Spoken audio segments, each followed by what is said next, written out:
Welcome to the future of money. Come with us on this journey into the world of Bitcoin, blockchain and crypto projects. You're going to meet the trailblazers. These people have changed my life and they may very well do the same for you.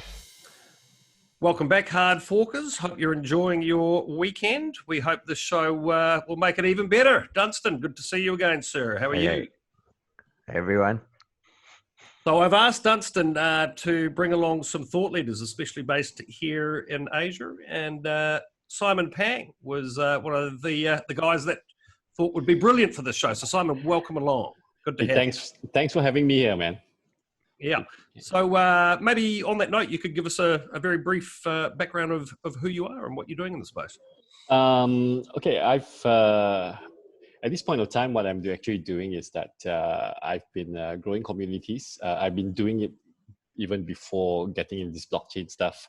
I was growing communities together with Google. We call it the Google Business Groups. And that is literally getting all these entrepreneurs together and going digital. Then when I got into the blockchain space, I started mainly on STEEM at that time. And STEEM is like this social media blockchain, if you guys do not know about it yet.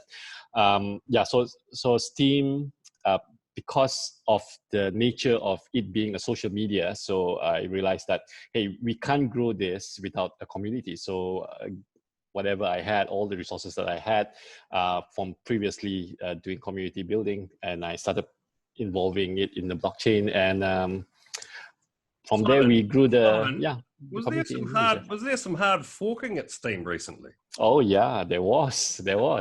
So that's what we call it. We throw away all our STEAM t-shirts. That's what tonight's show is all about. Exactly. That's what tonight's show is all about. Yeah. Simon's going to teach us about Hive. I'm hearing a hell of a lot about it from a lot of people in the space. I'm intrigued to learn more. There was obviously a hard fork recently. We'll get you to talk us through that and tell us all about Hive. And in the second half of the show, we're also going to touch on obviously the big stories at the moment. And Dunstan, I believe somebody you have met and know fairly well passed away. Do you want to touch on that, and then we'll get into detail later on? Well, we'll go into that later, I guess. Let's talk about Hive first, because that's actually something that I really like. It's an awesome social media platform, and yeah, they did an awesome hard fork. Well, which got hard fork back again, but yeah. All right, I'm very eager to learn about this. So Simon, we'll throw it over to you to talk us through it. Okay, so should I share my screen? Yes. Yeah, all right. So just put it this way, Hive is let me just share the screen first. All right. So what Hive is actually a platform for content creators. When you see content, it can be anything from videos to blog posts, to a musician sharing their music, literally anything. So when I first started growing these communities around, the people which I was targeting, the communities I was targeting was not necessarily the crypto guys. It is mostly the average Joe, artists. I did conferences with artists, get them to know about Hive, get their content on Hive, and we try to support them as much as possible. So literally, why is it being a social media platform? Is that when you write content, people like your content. They will, instead of like, as we know it on Facebook, they will upvote your content. And from that upvote itself, it will literally you will be rewarded with Hive. So in the page that I'm showing you right now, so these are contents that people have written. This is like, for example, this was 9 hours ago, and what you see down here is actually the dollar value that this person will be receiving. In this case, SNC will be receiving about $116, but that will only happen on the 7th day of the post. So this was done like 9 hours ago. So on 7 days, they will actually receive the rewards that's here. So right? Block Trades has made more money on Hive in the last 2 days than I've made on YouTube in the last 2 years. Yeah. So you remember the time 2017 at that peak, right? Yeah. When the price of Steam just shot up like crazy. It was like $6 each for one STEEM, right? The average post, okay, is in being a Malaysian, one post can literally amount to how much you get in an entire month for average working person. Okay. And so people start posting, like, you know, the community just blew up because everybody said, hey, this is like a fantastic way to actually earn an income. And they started going on, you know, on this platform and started creating content. So that's why we had a lot of artists, students that came on board, housewives, and people who just wanted to find an alternative way of making money and started coming and started posting. So within the community itself, you know, you can get, like, for example, Philip P. Renly writes about flowers or vegetables or how to grow something. It's a typical blog. And this person here is not a crypto expert. You do not need to be a crypto expert to actually be on the platform. And this is just, you know, just a way on how diverse, or you can see how diverse the community is. So being a blockchain, Hive being a blockchain, there are multiple apps which is currently available that you can actually use. Because to be honest, Hive.blog is literally one of the worst gives you one of the worst user experience especially for somebody who has never actually, you know, gone on this platform and all that. And because it's supposed to be social media, it's supposed to be user friendly, it's supposed to look nice. So on Hive itself, on the blockchain itself, you have multiple apps. People have written, you know, developers have created multiple apps to make it look nicer. All right. So there are like dApps like me away from STEAM. And exactly. In 2017, it was just an ugly user interface, and maybe I guess I was pretty early as well. There wasn't a lot of action. Yeah. So the good thing about the hard fork from when Steam you know, when the hard fork happened, a lot of these dApp developers already have created the dApps. So all they had to do was transition over to Hive, and you have all the interfaces up and running already. So things like, I mean, this looks so much more nicer in terms of how the interface looks like compared to the Hive. For example, this looks more like a proper blog. Okay, the loading time takes a bit of time, but yeah, it looks much nicer compared to seeing this for the first time. You will be wondering, what on earth is this, and how do I find content that I like, right? So going on PeakD, so this is one of the interfaces, and some people like videos and all that. So there are also interfaces which only specifically meant for videos. For example, you have treespeak.online. This is mostly videos where you can actually just post it in, you know, and it's like the YouTube alternative, just in case you want to get on. Well, look, right? I mean, just to stop you there for a second, Simon. So, I mean, obviously, sort of the point of this show here is for me, you know, for my audience to learn about some new channels that are out there. Obviously, what I'm going to do over the next week or two is get on here, put some content on it, and see how this works, and we'll do another show together and check out the results. How do I get started? Where's the very first place I would go? I mean, you know what I do. So I got a bunch of videos. You know, I blog. Okay. How do I get started? What's the first place for me? Okay, the first place to actually get started, you can just go to hive.blog, which is down here, and just create your account. Because I'm already logged in, so okay, let me just log out here. Yeah, you can just sign up here, and that's it. Okay. Yep. Once you got your account, you will have your private keys. Do I need to buy tokens, or how does this all work? Actually, no, you don't have to buy tokens at all. You can start with zero. Okay. Just sign up for an account. Now, sometimes the account does take a bit longer to actually get created. But right now, I think it's less than 24 hours. You'll be receiving an email stating that your account is ready, and then you can actually just go in. So I could actually earn Hive tokens without actually having to purchase the token. Is that how? Exactly. Right. Majority of the communities in Malaysia, when they started on, it's all zero. So there is no investment, right? The only investment that you need is actually your time. That's about it. Yeah. Hey, I'm Simon, sure you're can I familiar ask with. this? Sorry. Yeah, I have an important question I would like to ask. So let's Mm-hmm. say if I create an account, which I actually already have, this is for the users. Right. Why does it take up to maybe 24 hours for them to receive a notification and so on? Okay, so what happens is that when you create an account, it's using, on the blockchain side, it's using something called a resource credits. Yep. All right.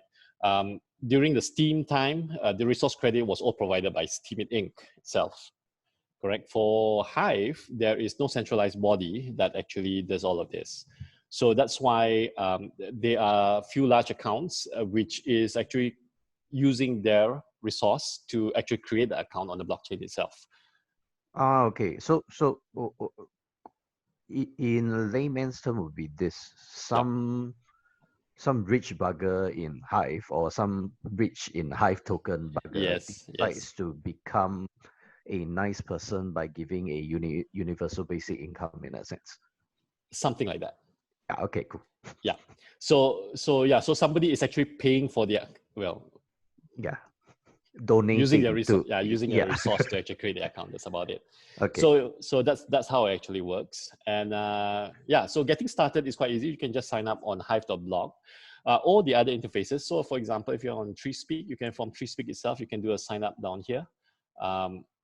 You know, and or if you're on PigD itself, then from PigD also you can do a sign up. So all the interfaces have option for you to actually sign up. Some of the interfaces will give you additional benefit, like for example, they will delegate you a small amount of Hive power, you know, just upon signing up with their interface. So it's like that incentive to actually sign up together with them. Okay. Yep. So, you know, obviously I've used STEEM back in 2017. Another one that I've used recently on the BSV blockchain is Twetch, where Twetch, okay, Twetch. Yeah, you have to buy the, you know, you have to have a BSV wallet, BSV tokens, etc. I kind of like what they're doing, but you know, for me at the moment, and I do think it's potentially got a future, but the issue with Twitch for me is it's just the BSV community on there, and you know, it's all the same people that we harass each other on Twitter. So you know, really, why would I be using Twitch at this point? Even though even though the model's great. So how is maybe Hive, is Hive a similar scenario where it really is sort of, you know, hardcore sort of STEEM it people? Obviously it's HardFork to Hive now, but you were saying that a lot of different people are coming in here, or is it a hardcore crypto crowd, or who's using it? Oh, like what I said just now, it's very diverse. For example, you won't get, like for example, this Tex-Mex cooking lockdown, chili con. True, you don't get this kind of content on Twitch, or no. You get all BTC people must die on Twitch. So, something like that. And put it this way, my wife is on Hive as well, and she knows zero about blockchain and all that. And the whole idea for her to be on Hive, it's not really about the money-making mechanism, but it's more of a platform where you can, you know, share something, because the community down there is not only crypto guys. So you have, let's say, if you love cooking, there's another community of cooking. If you like traveling, there's a community of travelers. You know, if you like playing music, there's a community of musicians. So there are tons. It's very diverse. That's how I look at it, and that's one reason why I really like the Hive community. So what happens then? So let's say I put up some content there in the next couple of weeks, and people absolutely love it. All right. So this, what the value here is a USD equivalent. Yeah. How then, if I wanted to realize those earnings, how does that then work? Oh, okay. So right now, Hive itself is accepted in all the major exchanges. So from Binance, Binance, Huobi, well, most of the exchanges now, Bittrex, you know. You can just transfer your Hive over to those exchanges and cash out how you would cash out in your local area. Right. Okay. Yeah, it's actually quite simple. not to complicate things, because other mechanism like Hive power converting into Hive, and let's not get that complicated first. Normally, I would tell anyone who actually gets on, because it costs them nothing, it costs them zero to get on. Just create content first, and once you start earning a decent amount, a certain sum, let's say about $50 or $100, all right, and the time you want to cash out, you just Google up how to withdraw my Hive, and there's like a million articles on how to actually withdraw your Hive. So the process is very simple. In less than 10 minutes for a Malaysian, in less than 10 minutes, it can be in your bank account. It certainly looks a lot better than my my 2017 memories of STEEM. Oh yes, it has changed tremendous. I remember the time at 2017 when I was actually talking about this platform. Everybody was just clueless, because when they saw it, it became so complicated. Just writing a blog itself, you need to learn how to it was HTML. Almost like somebody with a wicked sense of humor had designed the damn thing. There was like 18 different keys you had to have. Oh. That's so true. You have to learn HTML coding, So yeah, so now it's totally different. The interfaces make it so much more easier. You can even link your YouTube videos in it, and you can just see your whole YouTube in. So it's fairly simple to actually use. Oh, okay. So it's not actually the content wouldn't be hosted. You can just link from YouTube. People can like that video. Oh yeah, you can. You can do that now. Or if you use TreeSpeak, you can upload it. It's exactly like uploading on YouTube. Yeah. And from there, it's once you just post it, it will automatically post on. Just stay there for a minute. I can tell how many crypto people are on here and who's not. We've got who have we got? You know this. Crypto one, finally. Yeah, I know. Yeah. Okay. On my show. Splinterland as well. If you're into that blockchain gaming, okay. And then you have a few stuff down here. Okay. Who's made the most money on this page? The gardening channel. Exactly. Oh, nice. Well, there you go. That's proof. Yeah. It's not just crypto. Exactly. Okay. I mean, you get really crazy people in there sometimes, and I've also gotten comments on one of my videos, on one of my posts. I got a comment from this musician. He wrote and he says that, I made more money on one video posting than on Spotify for the past 12 years. In comparison in terms of how much I actually made. So it can be a game changer. The direction that Hive is moving forward to, it may be. But again, that's what the future is going to be. So obviously, I'm a content creator. What would you advise? I mean, why would people pay for my content here and then maybe know that they can just go and watch it on? You see, that's the important. That's the important thing. You see, people are not actually paying for your content. Mm-hmm. I'm not taking out my money to pay you. Right. Unlike when you're on Twitch, when you want to like a post or something, you have to pay. It deducts from your wallet, it goes into them. Yeah. On Hive itself, it is actually based on how much Hive power that you have. You are basically telling the Hive blockchain to say, okay, from the reward pool, I want to reward this person with this amount. And it literally takes from the reward pool and it pays that, it rewards the author or the content creator. So it actually does not touch my wallet, because my wallet is literally influence. Okay, the bigger my wallet is, the bigger the influence I have. The bigger influence I have, I can literally tell the blockchain says, okay, reward this person with a bigger amount. So that's how it actually works. So so it actually doesn't deduct anything from my wallet itself. Right. Okay. Did you follow that, Dunstan? Of course. I'm slightly, not. You might have to explain that one more time. Okay. So for example, let me put it this way. Okay, I'll just give you a quick example. Right. So let's pick someone from Let's pick Let's something. pick the female, man. Which one? This one? Any female. Lucia. All right. Yeah. So Lucia right now is here. Okay. And I want to, let's say, I look at the post, even though I don't understand, and I feel like, okay, maybe I'll reward her. I'll tell the reward pool. I says, okay, let's reward her. So I can, based on my influence, I can vote her at 100%. I can vote her at 50%. The difference of this vote will actually determine on how much she will be rewarded, and how much I can give her or allow the blockchain to reward her is literally based on how much Hive power I have.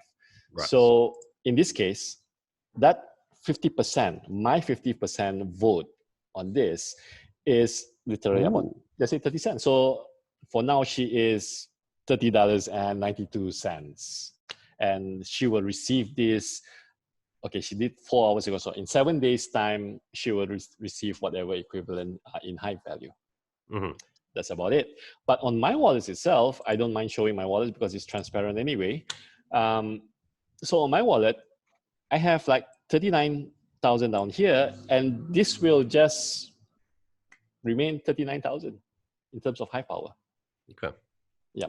And as the good thing about Hive, it is, you know, that saying of giver's gain. So when I upvote somebody, not only the author receives the reward, the person who actually likes that post also is rewarded, you know, but it's a smaller amount, but of course it gets rewarded as well. So that incentivizes those with a higher amount of Hive power to actually just upvote people. Right. Yeah. Okay. You know, it's like that thing, that cashback guaranteed kind of thing. Okay.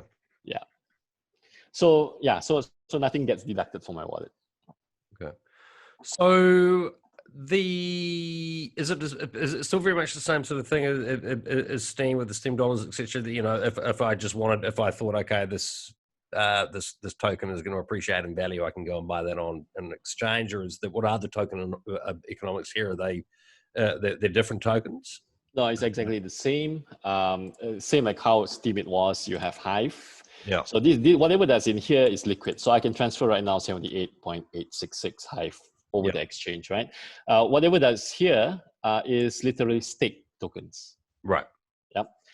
And whatever that's in dollars down here, it's supposed to be pegged to the dollar. Okay, sometimes it is, sometimes it is not. Yeah, so Hive dollars is liquid. Hive is here. It is also liquid. So it means I can just transfer it over to the exchange and I can convert it to whatever other coins or even withdraw in USDT that I want, right? Okay. Yeah. So, yeah, so, you know, with all this DeFi thing that's going on, the hype of DeFi, yep. People who are on Hive and on Steam are the people who understand about DeFi and about staking tokens and getting this, you know, I've been a Bitcoin maximalist for 4 years, so I'm having to re-wrap my head around exactly. a lot of stuff. Yeah. That's why you're here, Simon, to help me. Yeah. So staking. So I mean, with those who are on Hive only knows about staking. They get confused with this proof of work or other consensus, right? So for staking, so when DeFi came about and you started talking about all this staking mechanism and you get the interest, you know, of whatever coins as a reward. So those who are on Hive actually understands it, but those who are on DeFi and understands of the staking is literally the same thing. Hive have been doing it since day one. So has Steam, it has been doing it since 2016. Yeah. Right. The APR, I did a quick calculation. You know, when everybody was going into this staking for comp, you know, yield farming, they call it, and getting comp tokens. I was doing the calculation. I mean, whatever that I've staked on Hive is actually much higher than what I will get on comp. But of course, when comp starts going up in price tremendously, then it's totally different. But you're talking about percentage value. Yeah. The APR that you get on Hive itself seems to be way much more because there are so many ways of actually gaining more rewards on Hive itself. Okay. What's APR? The average wait, percentage return. Yeah. No, average, not pay. I forgot what's the name. I forgot. APY, average payouts per year or something like that. Okay, cool. There's a financial thing where I forgot. Yeah, this is actually for the users. So that's why I'm asking that question. Yeah. Yeah. Well, it's literally interest that you earn over throughout the whole year. Yeah. So you don't bother with what it's called. You just call it interest. Yeah. We call it interest. Yeah. So I think we're going to have to do, well, it'll be great to do, a couple of shows with you. Obviously, I want to jump back on here, and I've used Steam it back in 2017, as I say. So I'm going to dive in here tomorrow and get some content up. Check out the UI, the UX, etc. Could you give us a bit of a high-level rundown of the relationship between Steve and Hive? What Stephen and Hive, what's gone down with the hard fork? Who are the players involved, etc. Oh, okay. Just very, very, very, very brief. We want to keep this sort of understandable for the newbie crowd, which we're trying to educate here. Okay, so in 2017, you said you got on Steam it, right, at that time? So so Hive was previously, it's a fork of Steam it or Steam, okay, the Steam token. And Steam was created by Dan Larimer, the same creator of EOS. And Nat Scott, all right? So they did that in 2016. And the company that they created was Steem It Inc. And the first website or the first use case for Steam tokens was steemit.com. And what happened throughout the years, Dan left. Then after that, Nat Scott was running the show for a while until this year when they did a so-called a sellout of Steem It Inc. because it was having financial difficulties. So what happened was that Nat Scott sold the whole thing over to Justin Sun, who was the founder or the owner of Tron. And everybody had, Tron has this reputation of... Wait, did he tell the community, leaders and so on that he's selling Steam It? The time when everyone found out about it was the time when Justin Sun announced. But everybody had an idea that it was going to happen. November last year during Steam Fest, okay, I was there, just mingling and talking around. Then suddenly I met this guy, and I asked him, "Where are you from?" He says, "I'm from Tron." And then of course the first question is that what on earth is the business development guy from Tron doing down here at Steam Fest? Then he was saying, "Oh, I'm just here, just want to check out the community and all that." So of course that was already the first hint. That was November last year, and of course as time progressed, and in February there was this like big announcement saying that Justin suddenly came out a tweet. He made an announcement before the announcement came out. Remember? There's something new coming, or there's something exciting coming, and then he actually made the announcement. So what happened was that at that time. When he announced it, everybody figured out, so Tron was going in. And of course, the top witnesses at that time, knowing that Tron had this reputation of taking over the entire chain by voting them on Tron they call it the super representatives, where they get the full consensus of the chain. All right, so they had that reputation, and the witnesses on Steam itself didn't, had that feeling that might happen to Steam also, because Steem It Inc., right, has the largest stake of Steam. And just one vote on any witnesses. Let's say, for example, if Dunstan set up a witness node, Steem It Inc. just vote your witness and automatically you're in consensus. Yep. Right? You'll be the top 20. So it takes 20 witnesses to have full consensus. And once you have full consensus, literally you can change however you want the chain to be like. All right. So, as we tried talking, the witnesses tried talking to Justin Sun, trying to see, because whatever that Justin was saying, when it came out on the announcement, it was totally different. For example, when he says, he did an announcement saying that oh, we're going to have interoperability between Tron, or we're going to change Steam it to Tron. Everybody will be getting airdrop on Tron. So of course, witnesses who have been building the chain, and of course the users who have been using the chain, didn't like that. But when we had that meeting together, together with the witnesses and all that, he was saying something. No, I'm not going to do that. I'm not going to do that. I'm going to be, helping the community grow and all that nonsense. And then after that, he will write on Twitter saying that I've been, we have a lot of witnesses who are hackers as well. So there was a lot of things going on. I mean, if you read through, if you Google it up, the drama is just continual and goes so long. I think Cointelegraph did a whole article on it. And yeah, so what happened was that it came to a point that everybody just got fed up, right? And the witnesses decided, say, okay, let's do a hard fork. Let's get out and let's bring everyone who has developed stuff or who wants to be with us, and we'll start Hive. And they did that announcement so quick, and they just created new hard fork, and here we are, Hive. And you have to bear in mind that Hive is only it was launched in March. So March, April, May, June, and now we're going to July. So it's the 5th month. And the progress that Hive has so far is quite remarkable. And especially that it is on so many exchanges, and these exchanges just, listed Hive. And it is one of the community listings, I guess, that the exchanges actually got in. Dare I ask what the token's price has done? Have I missed out on another?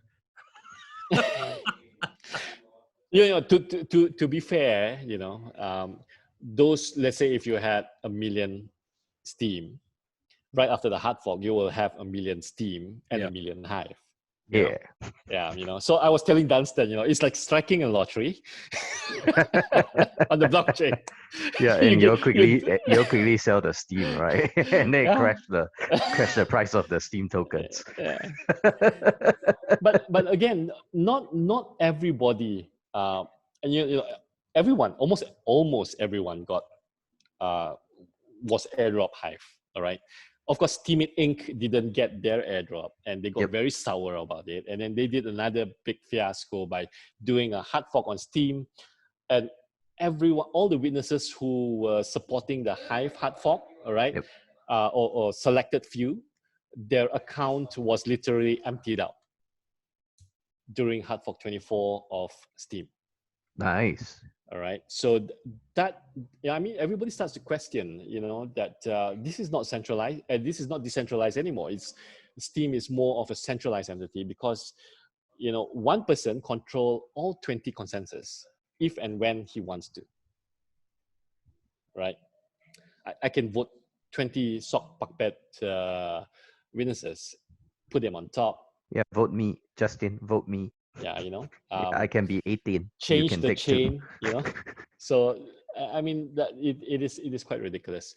Of course, it can also happen on Hive, without a doubt, if somebody wanted to. But they have to have tons of Hive power before they can actually do that. Yeah, and tons of support anyway from the community and so on. Exactly. Yeah. So I mean, it shows that that Hive is a community-driven blockchain. And I mean, that's why a lot of people have actually jumped over. Of course, there are still, still communities on the Steam blockchain also, mainly on the Korean side and the Chinese-speaking side, because Justin Sun has been supporting them in terms of upvote itself, and whereas on Hive it's like almost everyone and anyone else is on there. Okay, nice. Yeah. So yeah, so it's a long story, but I mean that's a short version of it. And you were saying it's how many users are actually on the platform at the moment, roughly? On Hive itself? Yeah. That's a good question. So let me just pull out. There's going to be one more tomorrow. It'll be me. But you have your account already. We're obviously going to do another show to get my feedback on the experience. I'm sure it's improved since Tuesday. Okay, here's the statistics as of today. As of yesterday. Statistics of new users. Okay, let me zoom this in. Okay, not that many on new users. New users about 69, 97. In terms of daily users, you're talking about accounts created on Hive itself about 40,000. Okay. Yep. 400,000. Sorry, 400,000. 400,000 active users daily is right now just slightly below 20,000 on a daily basis. Yeah, it's still small. I mean, if you compare it with the giants like Facebook and all that, Hive itself is still relatively small at this point of time. Okay. So what do you think are the main reasons for somebody to jump on and use Hive compared to another social platform, whether it be blockchain based or other?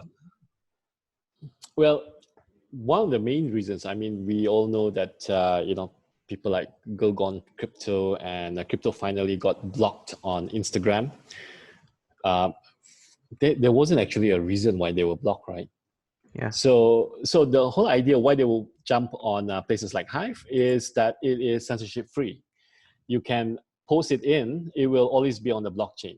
Wait, censorship free as in if I post Nazi would a video be hosted on the blockchain? I mean, that's a huge amount of data. Yeah, if you were to host it on TreeSpeak, it will be hosted on, I think it will be on IPFS. Yeah. And then, so literally, it's not on the Steam blockchain, but it's on IPFS. However, the content itself will be on the Hive itself. Okay, so you by saying but if YouTube linked the video, would it disappear from here? Okay, if you link the YouTube video, if YouTube deletes the video, then yeah, obviously yes. Yeah, because it's hosted on YouTube itself. Yeah, unless you host it on IPFS, actually. Yeah. So okay, so I like to ask a sensitive question here. Yeah. So since this is non-censored. So if I put like Nazi supporting videos, like I hide the Kaiser and I put Chow Porn and so on, what happens? Okay, so you see that there's a upvote, right? There's also a downvote. Right? So when a person's downvote you and enough people downvote you to the point that your rewards become zero. Yep. Right? Or negative. Yep. Since there's no negative, what happens is that your post will then be grayed out. And let me see if I can find one that is, I don't think there is any.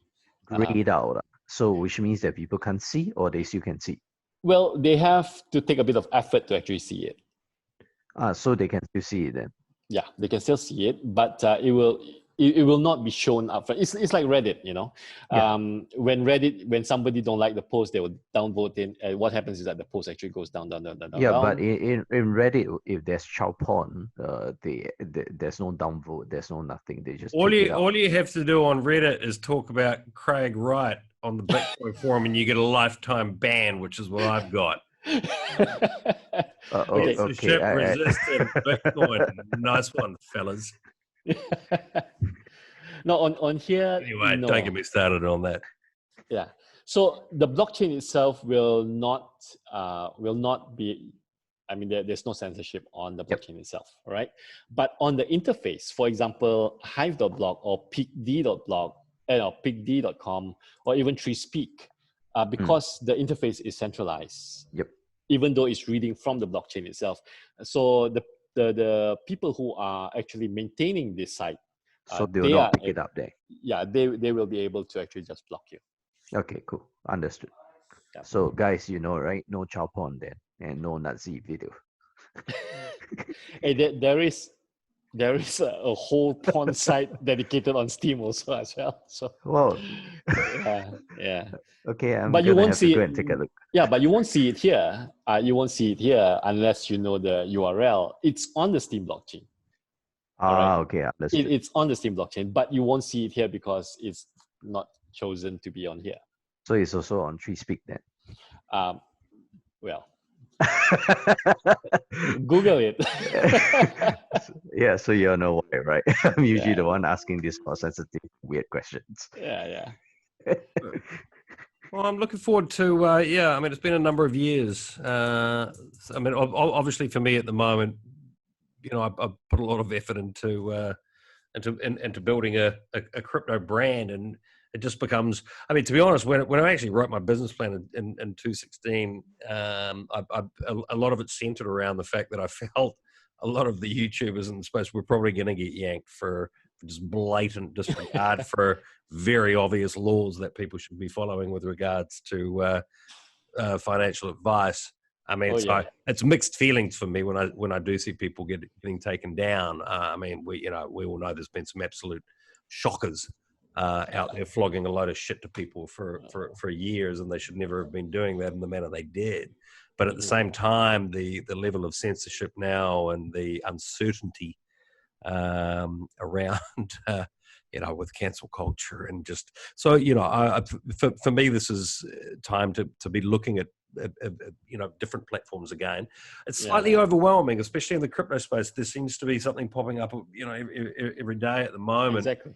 I remember I was going through some of the posts. There's even one of the anonymous groups from I forgot their name and all that.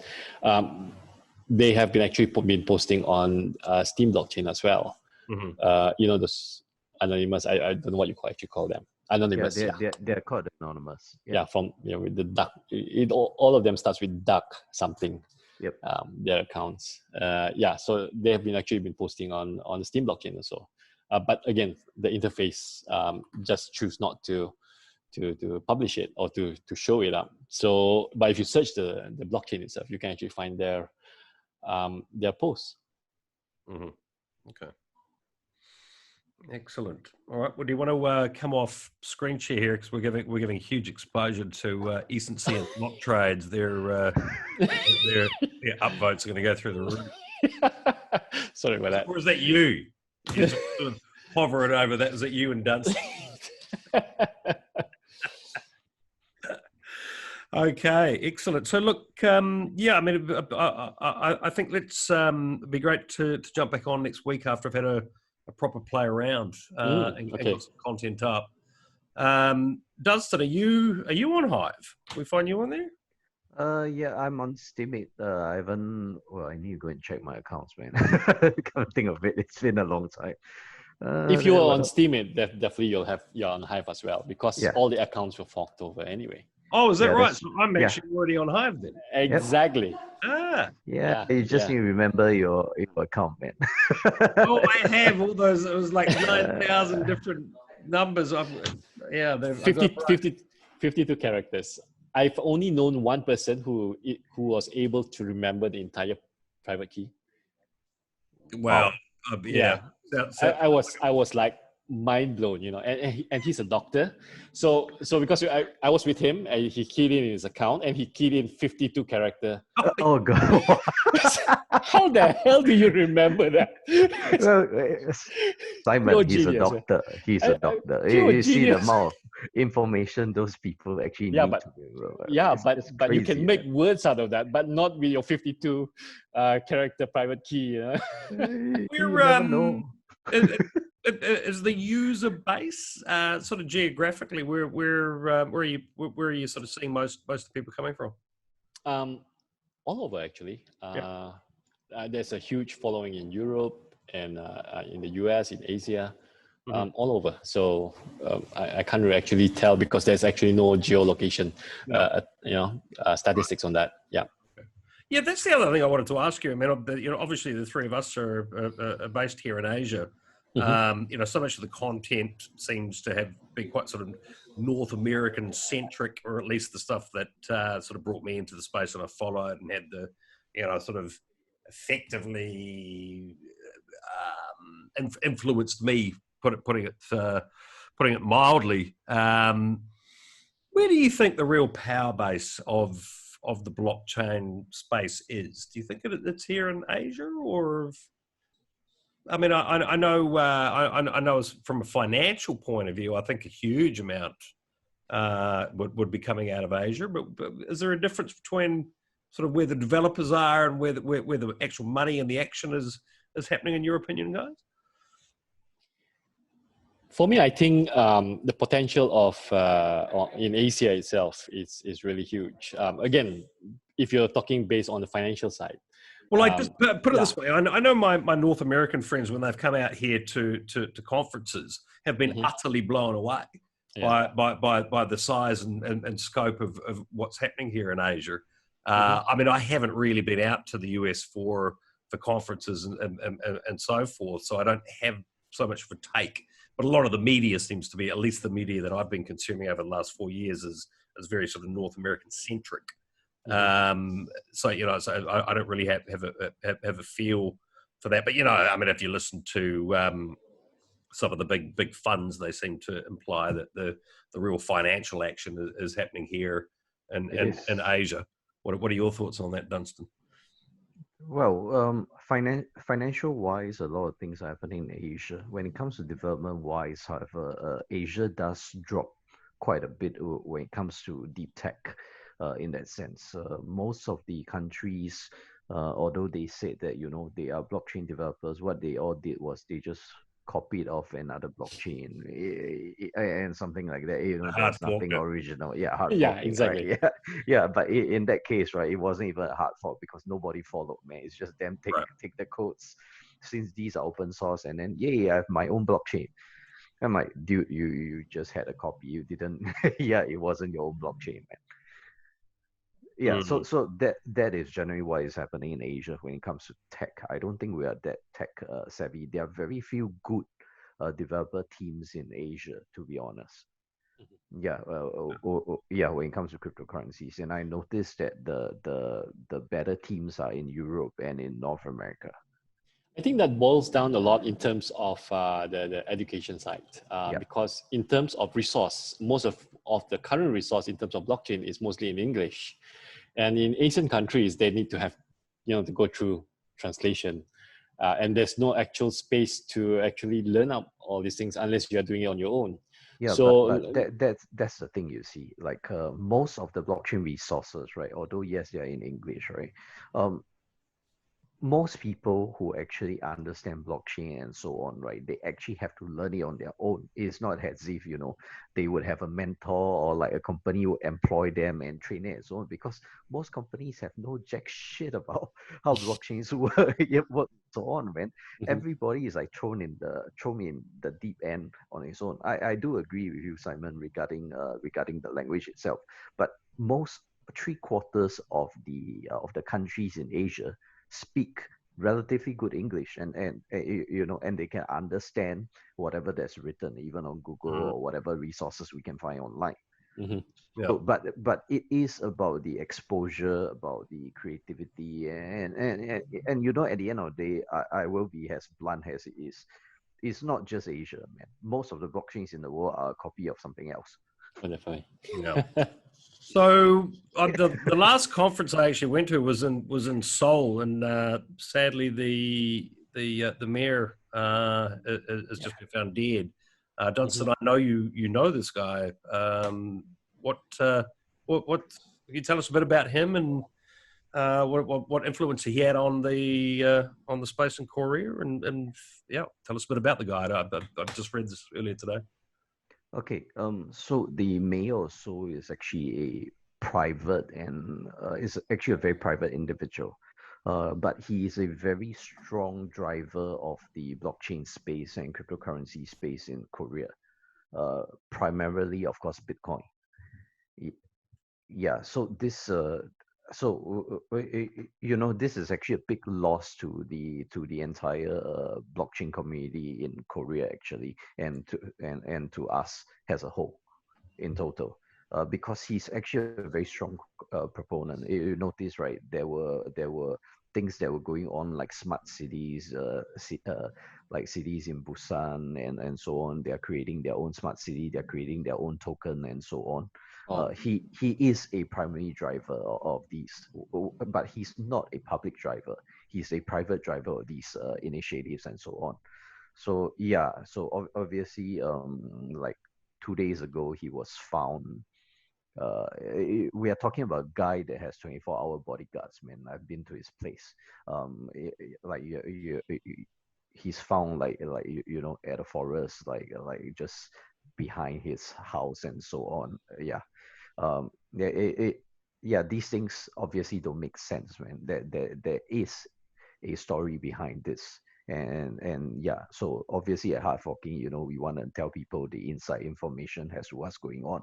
And this actually affects the blockchain space quite a bit because of his profile, his belief system, and also what is going to happen next in Korea in the blockchain space, to Bitcoin, to cryptocurrencies, and to blockchain as a whole. So I think that this is something that I'd like to share with the people. So let's take a look. So when yeah, let me take a look at my notes, man. Yeah. Okay. So what is happening is Korea is supposed to go through their next presidential elections, and if the mayor of Seoul becomes the next president, which he has the highest chance of winning, even compared to the current president. We are talking about a person, right, that has a 90% rate of becoming the next president of Korea, not just the mayor of Seoul. Now, if he becomes the president, the whole blockchain space in Korea, and in fact, Korea is a large driver of the blockchain space in Asia, is going to just come alive, man. You know, like multiple cities and even the regulators will work together to get the regulations up. He can push the banks to work together with the regulators, with the blockchain companies. And obviously that is not what is happening in Korea right now. There's a lot of friction. Korea is supposed to be the blockchain hub of Asia, but the amount of friction that the blockchain company have is amazing, man. Some of my personal friends, the owners of the exchange, we are talking about the largest exchange in Korea. What happens is every month they would have to visit the police station. Has a monthly visit actually. So they would have to check in. Yeah. They would have to check in, and it got so often that they didn't, like, they were so used to it, right? We are talking about the owners of the exchange, right? They are so used to it that they would actually start educating the police about BTC, and they start doing OTC trades in the police station. It's amazing.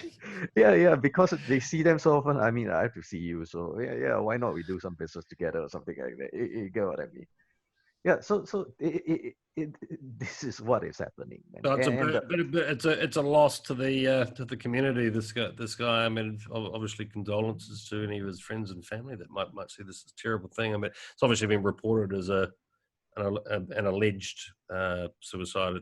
It was reported to be an alleged suicide, but you're talking about a guy that has 24-hour bodyguards, man, and his house is right smack on the top of a mountain. Well, I shall not go further into that, but yeah. But what happens is this: you see, when the current president actually came into power, right? The Samsung chairman was put into jail. Why I name Samsung is because Samsung is into blockchain and so on, right? SK is into blockchain, and SK Telecom shares crashed. CJ and Dusan were bankrupted, and these are some of the largest families in Korea, man. Bitam, Upbit, Coin1 were heavily investigated, and the banks were involved. So, but yet the Korean administration still utilize blockchain wallets to support North Korea. I mean, yeah. So you see, this is the level of accountability that there is zero accountability that's going on, man. Yeah. So yep. I think Sean is used to me like giving inside information that kind of freak people out and so on, man. And that's interesting. Very juicy news, you know. Yeah, I mean that is something to think about, right? So Yeah, so these are things that are important to us because you know, at the end of it, right? Push comes to shove, right? Are we all gonna back away? Are the blockchain people gonna back off? Because blockchain is supposed to not replace, but it's supposed to give a new change in the system. That's true.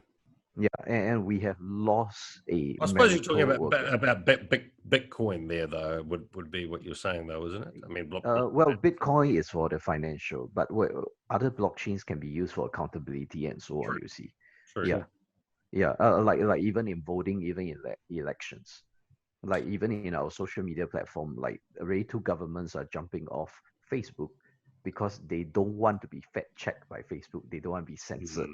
And so on. So they are jumping onto our blockchain social media. I do find it quite astounding that a blockchain as a technology really isn't being closely looked at by governments for voting. I mean, that I think they don't want there's to. Sean, it's a choice on that subject.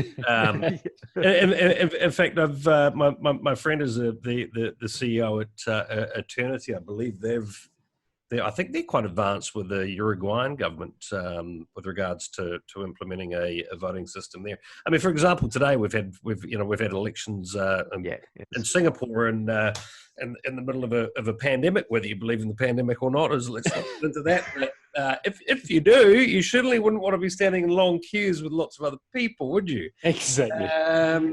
It's just so scary, man. I was like looking around and registering it on a blockchain seems like a pretty good idea to me. Yeah. I mean, why were you clusterfuck during a pandemic, man? That's the just worst the time thoughts for any prime ministers that might be watching. Yeah, I think they're used to me saying such stuff, man. If somebody knocks on my door, then Sean, you'll know sooner or later if I stop replying your messages in a week. Yeah, I'm not quite sure what you implied about Korea and North Korea and what's there before. I'll have to try to wrap my head around that one. Although I think everyone kind of, I mean, isn't it a fairly sort of open thing? I mean, has Bitcoin been mined extensively in North Korea? North Korea, definitely. It is, yeah. Yeah. Take a look at the electricity and heat signatures. You will know. Are you sure it's not some nuclear device that they have been creating or something? Then the heat signature would be significantly even higher. There's no way to hide the heat signature from a nuclear device, man.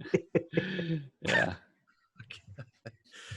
So, guys, I think, I mean, the second half of the show is rather interesting. Always is interesting when you it is with a few. Yes. We'll digest that one. I mean, obviously, I think opinion.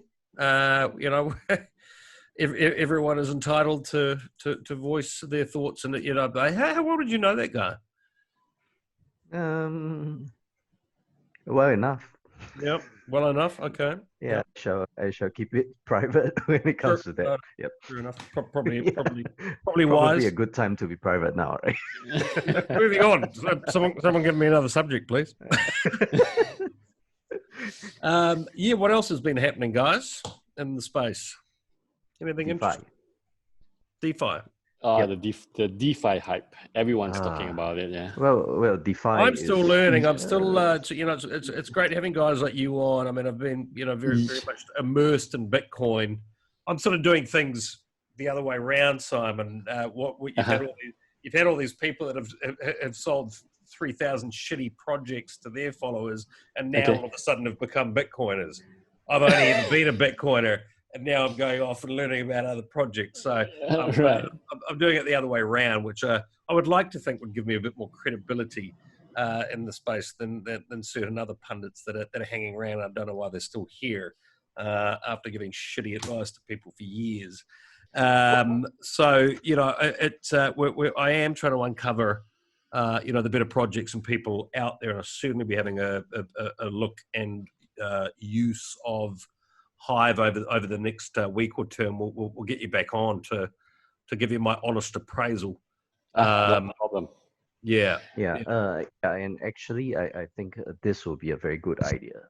So, Sean, let's just get the audience to choose a topic for us to cover for us to dig out all the insider information.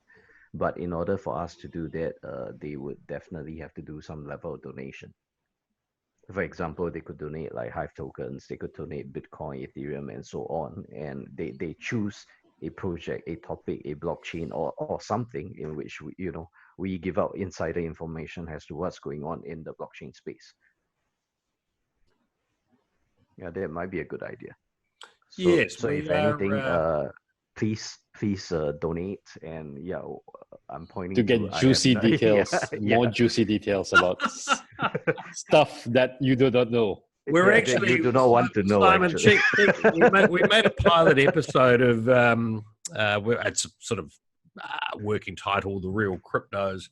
Okay. The thing that frustrates me in the space is it's become an echo chamber, and for me. A lot of people ask me, well, why the hell are you still making content on Bitcoin? You haven't really put a revenue model together here. It is a passion, without a doubt. I never saw this black swan event with obviously this virus and the impending financial collapse that we all know is well. Everybody didn't no, and all of a sudden, after discussing it with crypto people and really understanding the economics around Bitcoin and other projects in the space, it's so relevant now. I didn't expect to be in this position, so I think it's important to educate as many people as possible. If you understand Bitcoin, you're just going to get a much better understanding of the bigger macro picture of your life, of economics, and how you might be able to get through this. And for me, that's what keeps me incredibly interested. And we're trying to fund this show. So I think what happens very poorly in this space is bringing in new people. It's extremely tribal. It's very short-sighted. It's about pumping your own token and trying to get that to go up. And there's some real shitbags in this space. I think we're getting to a point now where there's good people left. And if you're going to behave like a shitbag now, you're going to get called out. And people are a hell of a lot more aware of what's gone down. So we're trying to fund the show called The Real Cryptos. I'll put that up on Hive, actually. That's the one that we want a community fund it. We want the community to understand that it's in everyone's interest to create some content that crosses over outside of the crypto space. That's interesting enough for a non-crypto person to watch it, learn who the big characters are, learn what the space is about. I think Sean is doing a too technical version of it, man. So what he's actually trying to say is this: it's a crypto reality show. It's a crypto reality series, man. And where you get to see the inside lives of these important crypto people. Season 2 is going to be called The Hunt for Dunstan. Where's he just whenever you talk to him, you only see virtual backgrounds. Yes. But that's true. I hope not Dunstan. Regardless on how you put it, Bitcoin and blockchain is such a dry subject. It's especially for those who have absolutely no idea about what this blockchain nonsense is. It's such a dry subject. Trying to make it interesting, it's normally one of the hardest things. I see it. This is where I couldn't disagree with you more. For me, obviously, I came into the space watching a bunch of friends sitting there with huge smiles as they doubled their money in a week on some ridiculously called freaking token. And that's what brought me in. And, of course, everyone everyone wants to make money. Everyone wants to have options in life, and to do that, you need money. That's true. That's true. What is about to go down, and this is what Bitcoin taught me, is this is the biggest swindle. Our current system is completely rigged. I was out with a bunch of bankers on Wednesday, and these guys that run global banks, the head of compliance for a huge bank. I said to them, I'm like, dude, guys, all this quantitative easing, all this, and I'm like, this whole thing is freaking rigged, isn't it? If you're the capital class, what do they turn around to be? Yes, it is.